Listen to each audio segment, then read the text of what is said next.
एक बार एक साहूकार की बेटी थी। वह रोज पीपल सींचने जाती थी। उस पीपल पर लक्ष्मी जी का वास था। एक दिन लक्ष्मी जी ने साहूकार की बेटी से कहा कि तू मेरी सहेली बन जा। तो साहूकार की लड़की बोली कि मैं अपने पिता से पूछ कर के बताऊंगी। साहूकार की बेटी घर आई और अपने पिता से बोली कि पिताजी, जिस पीपल के पेड़ को मैं सींचने जाती हूँ उसमें से एक लड़की रोज निकलती है। आज उसने मुझसे कहा कि तू मेरी सहेली बन जा। साहूकार बड़ा ही समझदार था। साहूकार ने कहा कि बेटी वो तो लक्ष्मी जी है, तू उन्हें अपनी सहेली बना ले। दूसरे दिन साहूकार की लड़की लक्ष्मी जी की सहेली बन गई। अब रोज वह पीपल सींचती तो उसमें से लक्ष्मी जी बाहर निकलती और दोनों घंटों बैठकर खूब बातें करती। तब एक दिन लक्ष्मी जी साहूकार की बेटी को लेकर अपने घर आई। उसे सोने की चौकी पर बैठाया, शाल दुशाला ओढ़ाया, सोने के थाल में 56 तरह के व्यंजन परोसे और जब जाने लगी तो उसे सोने का टका दिया। भोजन करके जब साहूकार की बेटी जाने लगी तो लक्ष्मी जी ने साहूकार की बेटी से कहा कि सहेली, तू मुझे अपने घर भोजन पर कब बुलाएगी। साहूकार की बेटी घर आई और उदास होकर बैठ गई। साहूकार ने अपनी बेटी से कहा कि बेटी, तू तो अपनी सहेली के यहाँ जिम कर के आ रही है, तुझे तो खुश होना चाहिए, तू उदास क्यों बैठी है। तो साहूकार की बेटी अपने पिता से बोली कि पिताजी, मेरी सहेली ने कहा कि तू मुझे भोजन पर कब बुलाएगी। पिताजी, मेरी सहेली ने मुझे सोने की चौकी पर बैठाया, सोने के थाल में 56 तरह के व्यंजन परोसे, शाल दुशाला उड़ाया और सोने का टका दिया। पिताजी, मैं इस चिंता में हूँ कि अगर मैं अपनी सहेली को घर बुलाऊंगी तो उन्हें मैं क्या खिलाऊंगी। पिताजी, मेरी सहेली लक्ष्मी ने मुझे इतना दिया है, 56 तरह के मुझे भोजन कराए, साथ ही मुझे शाल दुशाला ओढ़ाया, सोने का टका दिया, परंतु हम यह सब कैसे कर पाएंगे, हमारे घर में तो कुछ भी नहीं है। साहूकार ने कहा कि बेटी तू चिंता मत कर, बेटी तू गाय के गोबर और पीली मिट्टी से घर आंगन को लीप दे, चूल्हे को लीप दे। बेटी तू आंगन में 4 मुख का दिया जला दे, सब ठीक हो जाएगा। साहूकार की बेटी ने ऐसा ही किया कि तभी एक चील रानी का हार अपनी चोंच में दबाकर साहूकार के घर के ऊपर से गुजरी। साहूकार के घर की छत पर एक मरा हुआ सर्प पड़ा था। चील ने हार तो गिरा दिया और मरा हुआ सर्प लेकर उड़ गई। तब साहूकार ने हार उठाया और उसे ले जाकर के सुनार को बेच दिया और उससे घर का सारा सामान खरीदा। सोने की चौकी, सोने का थाल दुशाला खरीदा, सोने की मोहर खरीदी और खाने पीने के सामान खरीदे। घर आकर उन्होंने 56 तरह के व्यंजन बनाए। साहूकार की बेटी अपनी सहेली लक्ष्मी जी को भोजन का निमंत्रण देने गई। तब लक्ष्मी जी ने कहा कि सहेली, मैं अकेली नहीं चलूंगी, मेरे साथ गणेश भी चलेंगे। तब गणेश जी और लक्ष्मी जी आगे आगे चल रहे थे और साहूकार की बेटी पीछे पीछे चल रही थी। घर आने के बाद साहूकार की बेटी ने सोने की चौकी बिछाई और अपनी सहेली लक्ष्मी से बोली कि सहेली, तुम यहाँ बैठ जाओ। लक्ष्मी जी अपनी सहेली से बोली कि मैं तो राजा महाराजा के घर भी नहीं बैठती, फिर तेरे यहाँ कैसे बैठूंगी। तब साहूकार की बेटी ने कहा कि मेरे यहाँ तो आपको बैठना ही पड़ेगा। फिर साहूकार की बेटी ने गणेश जी के लिए भी चौकी लगाई। फिर गणेश जी और लक्ष्मी जी चौकी पर बैठ गए। उसके बाद साहूकार की बेटी ने उन्हें शाल दुशाला ओढ़ाया, सोने के थाल में 56 तरह के व्यंजन परोसे। उसके बाद उन्हें सोने का एक एक टका दिया।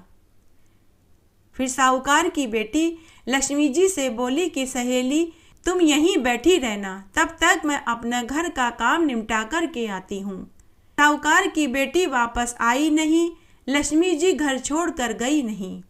जिससे उनका घर अन्न-धन के भंडार से भर गया। हे लक्ष्मी जी, जैसे आप साहूकार की बेटी से खुश हुई, जैसे उसका घर अन्न-धन के भंडार से भर दिया, वैसे हमारा भी भरना। कहानी कहने वाले का, सुनने वाले का और हुक्कारा भरने वाले का। लक्ष्मी जी की कहानी। एक गांव में एक विधवा बुढ़िया माई थी। उसके 7 बेटे थे। बुढ़िया माई ने 6 बेटों का विवाह कर दिया। उसके 4 साल के बाद बुढ़िया ने अपने 7वें बेटे का भी विवाह कर दिया। 7वें बेटे की बहू बड़ी ही समझदार और चतुर थी। 7वीं बहू विवाह होकर घर आई तो उसके बाद दिवाली आई तो उसने घर की झाड़ू बुहारी करी, पूरे घर के जाले हटाए, पूरे घर में सुंदर सुंदर मांडने मांडे। तब बड़ी 6 बहुएं और सासू ने 7वीं बहू से पूछा कि बहू, तुम यह सब क्या कर रही हो?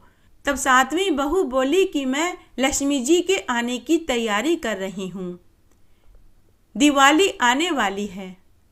ठीक कार्तिक बदी अमावस्या को सबसे छोटी बहू ने लक्ष्मी जी का रथ मांडा, द्वार पर देरी मांडने बनाए और दिया जलाकर रख दिया। हर कमरे में उसने ऐसा ही किया। अमावस की अंधेरी रात में लक्ष्मी जी गिरती पड़ती लहूलुहान होकर 7वीं बहू के घर में उजाला देखा और रथ मंडा हुआ देखा तो रथ में विश्राम करने लगी।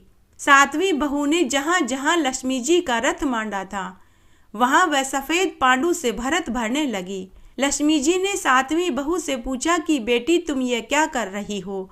तो 7वीं बहू ने कहा कि हे माता लक्ष्मी, आपने मेरा आंगन पूर दिया है, कोड़ दिया है, मैं उसे भर रही हूँ। जब तक मैं यह भरत भरूं, आप तब तक रथ में विश्राम कीजिए।